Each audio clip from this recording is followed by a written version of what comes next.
আসসালামু আলাইকুম, সবাই কেমন আছেন? আশা করি আলহামদুলিল্লাহ ভালো আছেন। আমিও আপনাদের দোয়া ও ভালোবাসা আলহামদুলিল্লাহ ভালো আছি।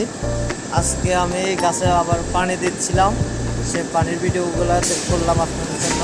যাই হোক, সেটা বড় কথা না, বড় কথা হলো এখান দিয়ে আমার পাইপটা আটকে গেছে, এই কারণে একটু সমস্যা হয়ে গেল।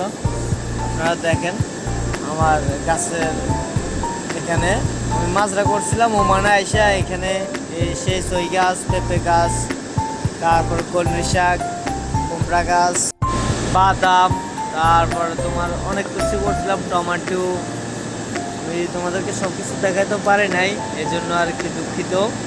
অন্য এক ভিডিওতে সব কিছু দেখাবো আমি তোমাদেরকে, তোমরা আমার সাথে থেকো। আর আমার ইউটিউব চ্যানেলে অবশ্যই তোমরা এসে দেখবে। আমার ইউটিউব চ্যানেলের নাম হচ্ছে ফারুক 14 দিয়ে চার্জ করলে অবশ্যই চলে আসবে। দেখো আমার গাছগুলো তো অনেক শুকিয়ে গেছে, এগুলো শুকিয়ে টাড়ি হয়ে গেছে। দেখো এখানে বাদাম